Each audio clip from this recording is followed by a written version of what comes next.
¿Qué le dijimos nosotros a la Comisión de Reforma del Código de Procedimiento Criminal? ¿Ustedes qué van a hacer? Van a tomar de código guía el francés, que era lo lógico, para que ellos no toquen con violín y nosotros con guitarra, para que ellos no se pongan unos jeans, como decimos popularmente, y nosotros nos pongamos un traje negro con corbata, o viceversa. Era algo que no podía ir divorciado el procedimiento de la norma de fondo. Lamentablemente, en medio del proceso vino una famosa iniciativa impulsada por una especie de fantasma. Déjame hacerte un recordatorio, sí. Juárez Víctor. Lo primero es que ese código, ellos asumieron el Código Procesal Penal francés, y sobre la marcha... Por eso te decía, que en ese proceso, cuando teníamos la impresión de que, y se iniciaron los trabajos teniendo de guía el Código Procesal francés, vino una famosa organización muy poderosa. En valija diplomática.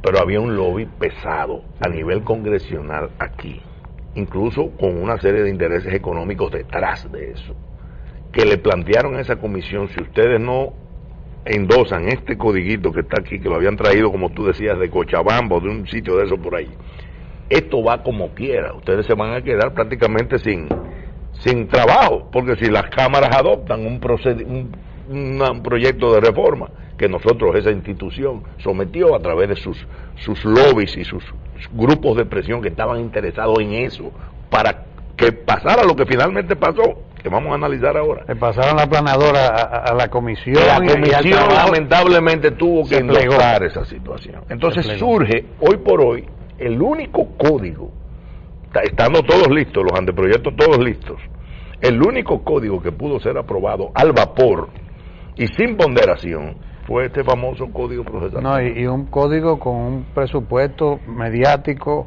con total, tenía una especie de vida propia, un presupuesto. No, espérate, entonces vino como una especie como de una especie de platillo volador que vino aquí. Esta gente, esto es lo más moderno del mundo. Ustedes son unos primitivos, los que aprendieron derecho procesal francés. Este brevario de cuestiones luminosas es la palabra de Dios. Bueno, todo lo que esa palabra de Dios sea, el resto fue adjurar de lo que había sido nuestro pasado. Entonces, ¿qué le pasó a ese código? Y ahora vamos a tener el tiempo de poner muchísimos casos de justicia privada, y que lamentablemente se fundamentan en el hecho de que ese instrumento está colaborando para que esas cosas ocurran. Cierto. Entonces, Juárez, ya entrando en materia, sí. Uno ha visto, en primer lugar, el primer gran temor, por ejemplo, desde nuestro punto de vista, es que este código entre en al ser un arroz con mango, tuve una situación compleja en el sentido de que, por ejemplo, los plazos. Sí. La situación de la confusión de la aprehensión de instancia con la prescripción, sí, que es uno de los problemas que tiene este código. Y muchísimos aspectos en la práctica procesal. El hecho, rehuir de del proceso, de la oralidad del proceso penal a un proceso muy formalista. Correcto. Estamos como huyendo del derecho de la libertad, donde un imputado podía ir a una secretaría y decir: mire, yo necesito que me lleve a una secretaria, yo apelo esa decisión. Y con ese simple hecho de hacerlo constar en secretaría, pues ahora un imputado a merced de la experticia técnica de su abogado. Es que puede aspirar a que se le haga justicia. Exactamente. Entonces, hay muchas herramientas. Por ejemplo, un fiscal que voltee la cara y deje perimir ese plazo. Ahí murió ya la justicia penal. Ahí murió. Sea grave que fuere el crimen o el delito. Sí. De manera que estamos viendo, eso es de entrada. Sí. Si vamos a dejar en la parte de los recursos y demás. ¿Cómo analiza Juárez Castillo esa parte? Mira, yo quiero ir de lo general a lo específico. Lo primero fue que tú experimentas inmediatamente una sensación de vacío en lo que le llaman, aquí se llegó a costa de propaganda y de, diríamos, una campaña mediática muy bien montada, a renegar en forma absoluta del famoso procedimiento inquisitorio, que tenía ya, por cierto, un nombre medio odioso. Sí. Porque inquisitorio, la gente entendía eso a la Inquisición española. Sí. Entonces, lo acusatorio es lo moderno, es lo mejor. ¿En qué medida eso es verdad? No es jamás en la vida que uno iba a quedarse con el sistema anterior. Simplemente mejore el sistema anterior. En todos los aspectos donde el sistema inquisitorio hubiera podido vulnerar el sistema de garantías procesales, usted lo ajusta. Pero, por ejemplo, te voy a dar varios ejemplos. ¿Qué es lo que pasó en Francia? Seguro. Pero te voy a dar varios ejemplos donde tú sientes que el cambio del inquisitorio al acusatorio fue simple y sencillamente una debacle jurídica en cuanto a filosofías de persecución penal. En el sistema anterior, el juez, fuera el de instrucción o fuera el de juicio, tenía un papel esencial en hacer justicia o no. Era una parte fundamental. Un mandato. ¿Por qué? Porque es la persona a quien el Estado le ha dado la autoridad de condenar, de absolver, de decidir sobre la vida de las personas. ¿Cómo usted va a agarrar a ese juez que tenía un deber que cumplir tan severo y lo va a poner como un supuesto testigo imparcial? Es decir, el juez nuestro ahora se tiene que sentar ahí a oír una especie como de obra de teatro que le presentan, 2 barras. Y él puede tener una convicción de que lo están haciendo mal. Él puede incluso entender que la persona es culpable, pero ha tenido un abogado que lo ha defendido en una forma tal que el Ministerio Público, que quizás tiene medios más modestos para poder enfrentarse, el balance de la actuación que hubo en el juez convenció al juez de que es inocente, digo que es culpable, pero lo tiene que poner en libertad, porque él no tiene la facultad que tenía antes de la libre, íntima convicción de ser juez. El juez penal en instrucción y el juez penal en juicio en el sistema anterior tenían el deber de investigar. Y venga acá, explíqueme a mí primero. Yo recuerdo que a quien le hablaba primero el acusado era el juez. Claro. El juez interrogaba primero. Hoy en día nada. Ahora el juez tiene que sentarse a oír. Un testigo imparcial. En otras palabras, es un testigo. Testigo imparcial. Oiga bien, un testigo que tiene el poder de condenar a 30 años a una persona. ¿Qué testigo del universo puede? Señor, el juez es la primera parte de un proceso penal. La primera parte. Eso se puede hacer un software para que haga. Este código lo sacó de ahí. ¿Para qué? Para que como si aparecía un juez que tuviera valor en enfrentar a un delincuente o a un criminal de eso, por mejor defendido que tuviera, si ese juez no tenía los medios procesales de una acusación a tiempo, en el plazo de los 5 días, el tecnicismo de estructurar una acusación, si no se hizo en el momento adecuado el experticio, pero sí le hizo después, y el juez se enteró de la realidad de la experticia y ya internalizó eso, por un problema de tiempo, no se hizo al principio, no se puede usar en juicio.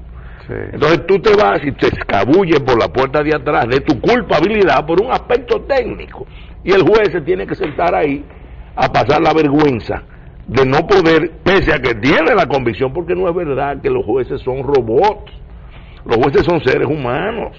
Claro. Entonces tú no puedes agarrar a la persona que tiene la responsabilidad de vida o muerte sobre el acusado y sacarlo de juicio, como lo sacó este código. Pero algo peor, José Ricardo, este código sacó de juicio la participación en la persecución de la víctima. Sí. Hay toda una sección. El actor civil. El actor civil, el querellante, hasta que haya acusación. Hasta que haya acusación. Si no hay acusación, la víctima se tiene que quedar tranquila. Y se va a su casa. Y se para a su casa. porque no puede accionar desde el punto de vista penal porque hay un monopolio de la acción pública en manos del Ministerio Público. Espérate, ya tú has sacado dos actores del aspecto de la persecución. Que en el sistema anterior, en el inquisitor, la víctima tenía derecho de accionar directo, tanto en la instrucción como cuando se producía lo que le llaman la inercia del Ministerio Público. Pero ¿qué pasa? Que es muy bonito tú poderte zafar de un expediente grueso de narcotráfico o de crímenes de alto lavado o de trata de blancas o de armas. Tú tienes mucho dinero y de alguna manera en un pueblo del interior tú puedes convencer a un fiscal que no acuse, que ocurre muy que no a acuse menudo. Ocurre muy a menudo. Entonces llega un momento donde tú sacas dos actores fundamentales del aspecto fundamental, el juez y la víctima.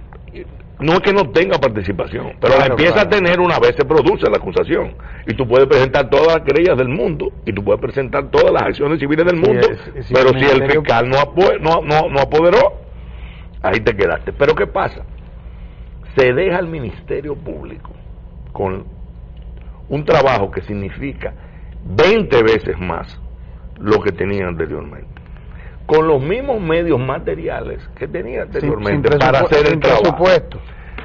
Mira, sin tecnología. Mira, algunos fiscales en algunas áreas son verdaderos héroes del trabajo que hacen. Sí, están tratando de hacer un esfuerzo. Porque no hay manera, como este código te la pone para que tú puedas tener el monopolio de la acción pública, que tú lo puedas hacer con los medios que tienen. Sobre todo si tú tienes de frente una parte inmensamente millonaria, billonaria, con conexiones de todo tipo, que te va a presentar una defensa. Claro. Ahí están los narcotraficantes, ahí está el alto crimen, ahí está. Por eso es que nosotros siempre hemos propendido, porque el país tome conciencia de que el Código Procesal Penal es la primera herramienta que tiene el Estado para articular una política criminal. Entonces no puede ser un ornamento que en la práctica lo que lleve es exactamente a disuadir la efectividad de una política criminal. Llega un momento donde tú le pides a los fiscales que mantengan los expedientes en los plazos, porque ahora te da una serie de plazos, pero los plazos son muy bonitos cuando se pueden cumplir. Claro. Porque entonces tú dices, bueno, pues se le ponen las pilas a los fiscales para que lo puedan cumplir, pero si tú le pones a los fiscales un plazo con casos que no puede cumplir, lo que tú le estás dando es una brecha procesal a los delincuentes para que se agarren de ahí, para zafarse. Entonces es muy bonito tú disuadir una política criminal. Vamos a ponerle a este organismo del Estado una carga que no puede cumplir en la práctica, y al momento de que no la pueda cumplir en la práctica, ¿quiénes son los principales beneficiarios? Porque si este código se iba a aplicar de esa forma, tenían que haberle multiplicado por 10 el presupuesto del Ministerio Público para que, por ejemplo, los experticios estuvieran a las 24 horas de realizar, para que un fiscal tuviera 3 unidades con adjuntos y asistencia policial, con un chofer con el tanque lleno de gasolina, preparado para ir a hacer el allanamiento antes de que los delincuentes se rieran, porque ya lo sabían que se iban a ir en un taxi o en como lamentablemente han tenido que hacerlo, a hacer un operativo, por Dios. Sí. En otras palabras, se quiso estrenar un código que desde el punto de vista logístico no se le ha dado al país, ni siquiera la posibilidad de que así de imperfecto se ejecute. Entonces, ¿qué es lo que sucede? La misma situación de convertir al juez en un autómata de lo que es el juego procesal, la famosa libertad bajo fianza. El juez puede tener la convicción de que el sujeto que está juzgando es culpable, es un criminal que incluso si lo suelta va a volver a matar, o va a volver a robar, o va a volver a traficar con drogas. Pero los presupuestos que se le han presentado en la acusación sobre pruebas implican que el sujeto tiene arraigo. Arraigo significa que tiene muchas casas, tiene muchas, como todos los narcotraficantes, casas, negocios, todo. Y sin embargo el juez no puede sustentar su decisión de denegarle la fianza sobre la base de que él entiende que es culpable. Así es. Él tiene que agarrarse de lo que dice un código que dice, usted suma 1 y 2 son 4. 3. Usted tiene y 2, 5. Usted tiene